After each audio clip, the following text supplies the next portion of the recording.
Baghmare hospital में औरतों से जुड़ी हर बीमारी के इलाज के साथ अब शुरू हो चुका है डिलीवरी। चाहे नॉर्मल हो या सिजरीन, कम दामों में किया जाएगा। 24 घंटे माहिर डॉक्टरों की निगरानी में। अस्पताल का पता सखाफ रोज़ा 4 नंबर स्कूल के करीब, बीजापुर।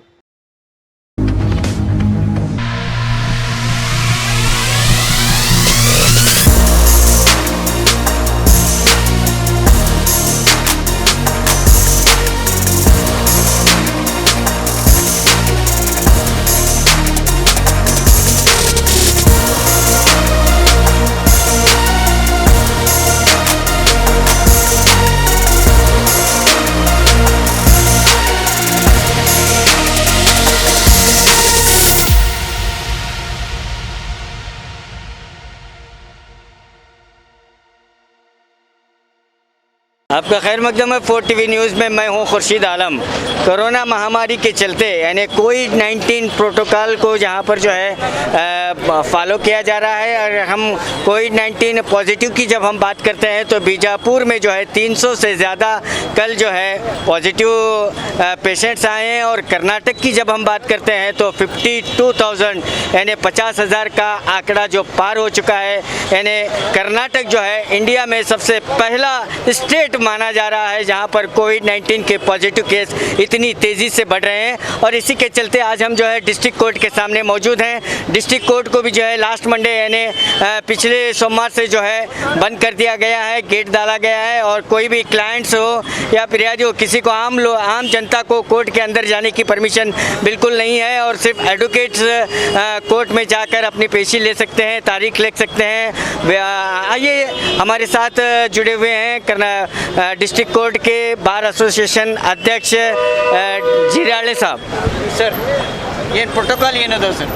ಇದು ಹೈಕೋರ್ಟ್ ಡೈರೆಕ್ಷನ್ ಪ್ರಕಾರ ಮತ್ತು ರಾಜ್ಯ ಸರ್ಕಾರದ ಕೆಲವೊಂದು ನಿಯಮಾವಳಿ ಕೋವಿಡ್-19 ನಿಯಮಾವಳಿಗಳು ಏನದಾವ ಆ ನಿಯಮಾವಳಿಗಳ ಪ್ರಕಾರ ಈಗ ಕೋವಿಡ್ ಹೆಚ್ಚಾಗ್ತಾ ಇರೋದರಿಂದ ನಮ್ಮ ಕೋರ್ಟ್ಗಳಲ್ಲಿ ಸಹಿತ ಎಲ್ಲ ಪಕ್ಷಗಾರ ಬೇರೆ ಬೇರೆ ಕಡೆಯಿಂದ ಬರ್ತಾ ಇರೋದರಿಂದ ಎಲ್ಲ ಕೇಸ್ಗಳಲ್ಲಿ ಕೋವಿಡ್ ಹೆಚ್ಚಾಗೋ ಸಾಧ್ಯತೆ ಇರೋದರಿಂದ ಅದಕ್ಕೆ ಎಲ್ಲರೂ ಕೋಆಪ್ರೇಷನ್ ಮ್ಯಾಗೆ ಒಂದು SOPಯನ್ನು ತಯಾರು ಮಾಡಿ ಹೈಕೋರ್ಟ್ ನಮಗೆ ಎಲ್ಲರಿಗೆ ಡೈರೆಕ್ಷನ್ ಕೊಟ್ಟಿದೆ। ಆ ಪ್ರಕಾರ ಕೋರ್ಟ್ಗೆ ಪ್ರಿಮೈಸಿಸ್ ಒಳಗೆ ಯಾರೂ ಪಕ್ಷಗಾರನ್ನು ಪ್ರವೇಶ ಮಾಡುವಂಗಿಲ್ಲ।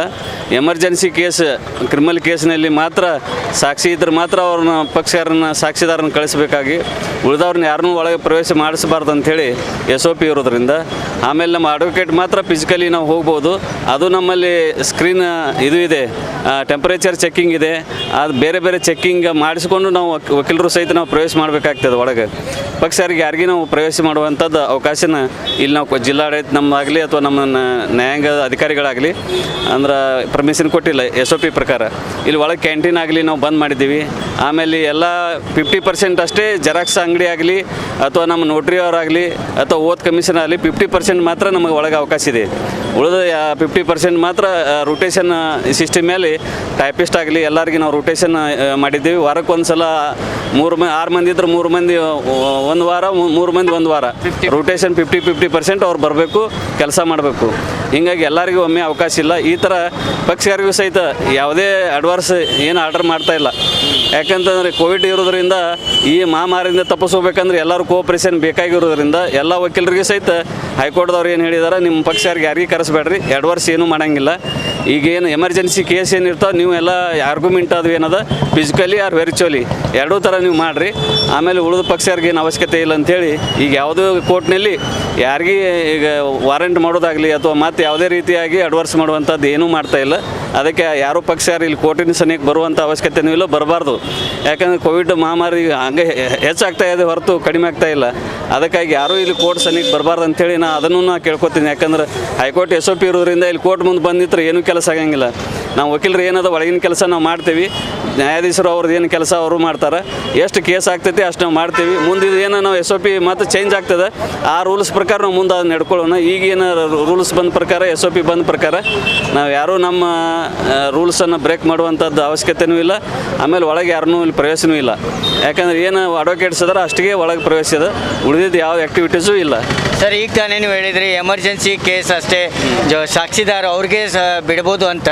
ಅವ್ರಿಗೆ ಏನು RT-PCR ಮಾಡಬೇಕು, ಟೆಸ್ಟಿಂಗ್ ಮಾಡಬೇಕು? ಎಸ್ ಅವರಾದರೂ ಸಹಿತ ನೆಗೆಟಿವ್ ರಿಪೋರ್ಟ್ ತೊಗೊಂಡು ಬಂದಿರಬೇಕು.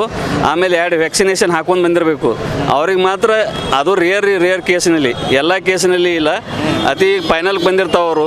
ಕ್ರಿಮಿನಲ್ ಕೇಸಿನಲ್ಲಿ ಮರ್ಡರ್ ಕೇಸ ಯಾವಾರ ಆಗಿರ್ಬೋದು, ಆ ಫೈನಲ್ ಬಂದ ಕೇಸಿನಾಗ ಮಾತ್ರ ಅವಕಾಶ ಕೊಟ್ಟಿದ್ದಾರೆ. ಉಳಿದು ಎಲ್ಲ ಕೇಸಿನಾಗೆ ಅವಕಾಶ ಇಲ್ಲ. ಇವನ್ ಟೆಸ್ಟ್ ಮಾಡ್ಕೊಂಬಂದ್ರೂ ಅವಕಾಶ ಇಲ್ಲ. ಅದಕ್ಕಾಗಿ SOP ಏನು ಮತ್ತೆ ಚೇಂಜ್ ಆದಮೇಲೆ ಮತ್ತೆ ಇದು ಆಗ್ಬೋದು. ಈಗಾದ್ರೆ ಕೋವಿಡ್ ಜಾಸ್ತಿ ಆಗ್ತಾ ಇದೆ ಡೈಲಿ. ಅದಕ್ಕಾಗಿ ಇಲ್ಲಿ ಯಾವುದೂ ಅವಕಾಶ ಕೊಟ್ಟಿಲ್ಲ. ಸರ್, ಇವಾಗಲೂ ಅಡ್ವೊಕೇಟ್ಸ್ ಅವ್ರಿಗೆ ಪರ್ಮಿಷನ್ ಇದೆ ಒಳಗೆ ಹೋಗೋದು. ಅವ್ರಿಗೆ SOP ಏನದು, ಅವರು RT-PCR ಮಾಡಬೇಕು ಏನು? ಇಲ್ಲ, ಅವ್ರಿಗೆ ಲಕ್ಷಣಗಳಿದ್ರೆ ಮಾತ್ರ ಹೊರಗೆ ಬಿಡೋಂಗಿಲ್ಲ. ಯಾವುದೇ ಲಕ್ಷಣಗಳಿಲ್ಲ. ಆಮೇಲೆ ಥರ್ಮಿಂಗ್ ಅವರ ಇದು ಸ್ಕ್ಯಾನಿಂಗ್ ಮಾಡ್ತಾರೆ. ಆಮೇಲೆ ಅವ್ರ ಟೆಂಪ್ರೇಚರ್ ನೋಡ್ತಾರೆ, ಚೆಕ್ ಮಾಡ್ತಾರೆ. ಪ್ರತಿಯೊಂದು ಅವ್ರು ಚೆಕ್ ಮಾಡ್ಕೊಂಡು ಒಳಗೆ ಹೋಗುವಂಥದ್ದಿದೆ. ಹೀಗಾಗಿ ನಮ್ಮಲ್ಲಿ ಆ ಥರ ಇದರ ಲಕ್ಷಣ ಇದ್ದರೆ ಯಾರೂ ವಕೀಲರು ಬರೋದೇ ಇಲ್ಲ. ಯಾಕಂದ್ರೆ ಮನೆ ಬಿಟ್ಟು ಅವರು ಬರೋಂಗಿಲ್ಲ. ಯಾಕಂದ್ರೆ ನಮ್ಮದೊಂದು ಆ ಸಿಸ್ಟಮ್ ಇದೆ. ಯಾರಿಗಾರ ಹಂಗೆ ತೊಂದರೆ ಇತ್ತು ವೈಯಕ್ತಿಕ ಬಿಟ್ಟು ಅಂತೇಳಿ ನಾವು ನಮ್ಮ ಬಾರ್ ಅಸೋಸಿಯೇಷನ್ ನಾವು ಹೇಳಿಬಿಟ್ಟಿದ್ದೀವಿ, ಮೆಸೇಜ್ ಹಾಕಿದ್ದೀವಿ. ಅದಕ್ಕಾಗಿ ಆ ಥರ ಬರೋಂಗೇ ಇಲ್ಲ ನಮ್ಮಲ್ಲಿ. ಎಲ್ಲ ಕೋಆಪ್ರೇಷನ್. ಎಸ್, ಎಲ್ಲರೂ ನಮ್ಮ ಬಾರ್ ಅಸೋಸಿಯೇಷನ್ ನಮ್ಮ ಎಂಪ್ಲಾಯೀಸ್ಗೆ ಮಾನ್ಯ ಬರೀ ನೆಗಡಿ ಬಂದ್ರೆ ಬಿಡಿಸಿದ್ದೆ ನಾವು. ಒಳಗೆ ಯಾರನ್ನೂ ಎಂಟ್ರಿ ಇಲ್ಲ. ಬೇಕಾದ ಹೊಸ ಕೇಸ್ ದಾಖಲೆ ಮಾಡಬೇಕು, ಏನು ಪ್ರೊಸೀಜರ್? ಹೊಸದೇ ಇದು ಇಟ್ಟಿದೆ, ನಮ್ಮ ಬಾಕ್ಸ್ ಇಟ್ಟಿದ್ದಾರೆ. ಒಂದು ಬಾಕ್ಸ್ನಲ್ಲಿ ನಾವು ಹಾಕಬೇಕು. ಹಾಕಿದ್ರೆ 24 ಅವರ್ಸಿಗೆ ಅವರು ಆ ಬಾಕ್ಸನ್ನು ತೊಗೊಂಡೋಗಿ ಒಳಗೆ ಓಪನ್ ಮಾಡ್ತಾರೆ. ಅಲ್ಲಿ ತನಕ ಅದು ಬಾಕ್ಸ್ ಅಲ್ಲಿ ಹೊರಗೆ ಇರುತ್ತದು. ಬಾಕ್ಸ್ನಲ್ಲಿ ನಾವು ಏನೇನು ಕೇಸ್ ಫೈಲಿಂಗ್ ಇರ್ಬೋದು, ಅರ್ಜಿ ಇರ್ಬೋದು, ವಕಾಲತ್ ಇರ್ಬೋದು, ಎಲ್ಲನೂ ಒಂದು ಬಾಕ್ಸ್ನಲ್ಲಿ ಹಾಕಿ ಬೇರೆ ಕೋರ್ಟ್ ವಿಭಾಗ ಅದ. ಒಂದು ಜೂನಿಯರ್ ಕೋರ್ಟದ್ದು ಒಂದು ಇದು ಮಾಡಿದ್ದಾರೆ, ಬಾಕ್ಸ್ ಮಾಡ್ಯಾರ. ಆಮೇಲೆ ಸೀನಿಯರ್ ಕೋರ್ಟದ್ದು ಒಂದು ಬಾಕ್ಸ್ ಮಾಡಿದ್ದಾರೆ, ಡಿಸ್ಟ್ರಿಕ್ಟ್ ಕೋರ್ಟದ್ದು ಒಂದು ಬಾಕ್ಸ್. ಈ ಥರ ಬಾಕ್ಸ್ನಲ್ಲಿ ಹಾಕಿ ಆ ಲಿಸ್ಟ್ ಬರ್ಕೋತಾರೆ. ಇವತ್ತಿನ ಕೇಸ್ ಯಾವ್ದು ಫೈಲ್ ಮಾಡಿದ್ದಾರೆ, ಯಾವ ಥರ ಕೇಸ್ ಇದೆ ಅಂಥೇಳಿ ಬರ್ಕೊಂಡು ಆ ಲಿಸ್ಟು ಪ್ಲಸ್ ಇದು ಬಾಕ್ಸ್ ತೊಗೊಂಡೋಗಿ ಅಲ್ಲಿ ಒಂದು ಬೇರೆ ಕಡೆ ಇಟ್ಟಿರ್ತಾರೆ. ಅದನ್ನು ಒಂದು 24 ಆದ್ಮೇಲೆ ಅದನ್ನು ಓಪನ್ ಮಾಡ್ತಾರೆ. ಓಪನ್ ಮಾಡಿ ಕನ್ಸರ್ಟ್ ಕೋರ್ಟಿಗೆ ಅವನ್ನೆಲ್ಲ ಸಪ್ಲೈ ಮಾಡ್ತಾರೆ. ಸರ್, ಈಗ ತಾನೇ ನೀವು ಹೇಳಿದ್ರಿ ಯಾರು ಕ್ಲೈಂಟ್ಸ್ಗೆ ಕೋರ್ಟ್ ಹತ್ರ ಬರಬಾರ್ದು, ಅವಶ್ಯಕತೆನೇ ಇಲ್ಲ. ಮತ್ತು ಇಷ್ಟ್ಯಾಕೆ ಜನರು ಬಂದಿದ್ದಾರೆ? ಅದೇ ಅವರಿಗೆ ಗೊತ್ತಿರೋದಿಲ್ಲ. ಸುಮ್ಮನೆ ಇಲ್ಲಿ ಬಂದು ಕೋರ್ಟ್ ಮುಂದೆ ಇದು ಮಾಡ್ಕೊಂಡು ಕೋವಿಡ್ ತೊಂದರೆ ಮಾಡ್ಕೊಂಡು ಎಲ್ಲರಿಗೆ ಸಮಸ್ಯೆ ಇದು. ಅದಕ್ಕಾಗಿ ನಾವು ಅವ್ರಿಗೆ ಮನವಿ ಮಾಡ್ಕೋತಾ ಇದ್ದೀನಿ. ನಮ್ಮೆಲ್ಲ ವಕೀಲರಿಗೆ ಹೇಳಿದ್ದೀನಿ ನಾನು, ಯಾರಿಗೆ ಕರ್ಸಕ್ಕೆ ಹೋಗ್ಬೇಡ್ರಿ. ನೀವು ಏನರ ಇತ್ತಂದ್ರೆ ನಿಮ್ದು ಏನರ ನಿಮ್ಮ ಪಿ ಇರಲಿ, ಅವ್ರು ಏನಾರ ಕೆಲಸ ಮಾಡೋದಿತ್ತ ಫೋನ್ಪೇ ಅವು ಇವು ಎಲ್ಲನೂ ಅದಾವೆ, ಅಲ್ಲೇ ಮಾಡ್ಕೋರಿ. ನೀವು ಇಲ್ಲಿ ಫಿಸಿಕಲಿ ಒಟ್ಟ ಕರಿಯಾಕೆ ಹೋಗ್ಬೇಡ್ರಿ ಅವ್ರಿಗೆ. ಹಂಗೇನ್ರ ಆಯ್ತು ನೀವು ಅಲ್ಲೇ ಮನ್ಯಾಗ ನಿಮ್ಮ ಆಫೀಸ್ನಾಗ ಕರ್ಕೋರಿ, ಅವ್ರು ಸೈಗಿ ಮಾಡ್ಕೋರಿ, ಬಂದು ಇಲ್ಲಿ ಇದು ಮಾಡಿರಿ. ಕೋರ್ಟ್ ಮುಂದೆ ಯಾರನ್ನೂ ಕರಿಬೇಡ್ರಿ ಅಂತ ಹೇಳಿ ನಾನು. ಅದಕ್ಕಾಗಿ ಇದು ಎಲ್ಲರೂ ಕೋಆಪ್ರೇಷನ್ ಮಾಡಬೇಕಾಗಿರೋದ್ರಿಂದ ಪಕ್ಷರಿಗೆ ನಾನು ಇದ್ರ ಮುಖಾಂತರ ಹೇಳ್ತಾ ಇದ್ದೀನಿ. ಯಾರು ಯಾವ ಕೋರ್ಟಿಗೆ ಇಡೀ ಕರ್ನಾಟಕದಲ್ಲಿ ಇಡೀ ದೇಶದಾಗ ಎಲ್ಲಿ ಹೋಗ್ಬೇಡ್ರಿ ಅಂತ ನಾನು ಎಲ್ಲರಿಗೂ ಮನವಿ ಇಲ್ಲಿಂದ ಮಾಡ್ಕೋತಾ ಇದ್ದೀನಿ. BM Jarali, bar association, district bar association president Vijayapur. Thank you sir आप क्या कहेंगे? जो कोविड-19 दैट इज़ यानी ओमिक्रॉन, जो ये बीमारी से बचने के लिए, हमसे बचने के लिए और ये बीमारी रोकने के लिए हाई कोर्ट ऑफ कर्नाटका, जो district court, city civil court, senior civil जज कोर्ट, जूनियर सिविल जज कोर्ट और JMFC कोर्ट, हर कोर्ट को जो लास्ट मंडे से गाइडलाइंस SOP गाइडलाइंस लागू किया है।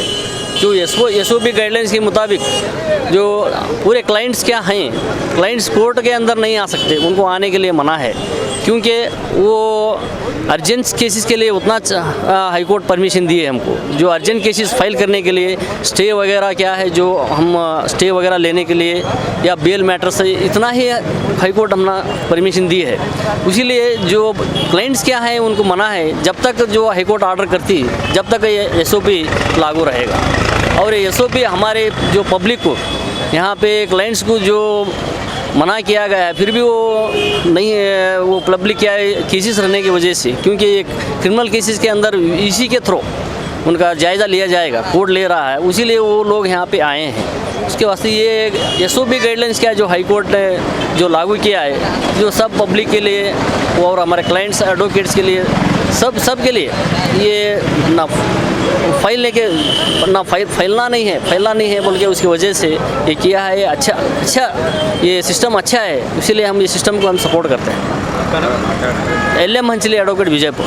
आपने सुना कि बार एसोसिएशन के अध्यक्ष और सीनियर एडवोकेट भी यहाँ पर हमारे साथ मौजूद हैं। और कर्नाटक हाई कोर्ट से एक स्ट्रिक्टली SOP जारी किया गया है जिसमें क्लाइंट्स को जो है कोर्ट के पास आने की इजाज़त बिल्कुल नहीं है, क्योंकि कोरोना महामारी कोविड-19 हो या ओमिक्रॉन हो बड़ी तेज़ी से स्प्रेड हो रहा है। इसलिए आगे का आदेश आने तक कोर्ट प्रमाइसिस में क्लाइंट्स को जाने की पूरी तरह से पाबंदी है। और बार एसोसिएशन के अध्यक्ष और सीनियर एडवोकेट्स भी क्लाइंट्स की गुजारिश कर रहे हैं कि वो कोर्ट के प्रमाइसिस के पास भी ना आए और सोशल डिस्टेंस और सैनिटाइज़र और मास्क का माकूल जो है इस्तेमाल करते हुए अपने अपने घरों में रहे। और जो भी प्रक्रिया रहेगी, जो भी केसेस रहेंगे, आपको फ़ोन के थ्रू या ऑनलाइन के थ्रू आप तक वो पहुँचाई जाएगी। कैमरामैन रोब के साथ मैं खुर्शीद आलम, 4TV न्यूज़, बीजापुर। तुझे पता है अब घर बैठे सब कुछ मिलेगा, मतलब फूड,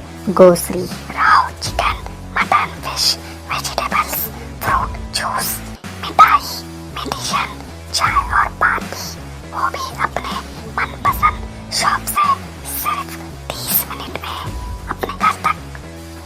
अरे वाह, मैं तो अभी ऑर्डर करती हूँ। क्या बताया? ऐप का नाम बिगोस।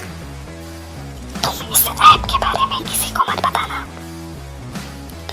सुना आपने? किसी को मत बताना।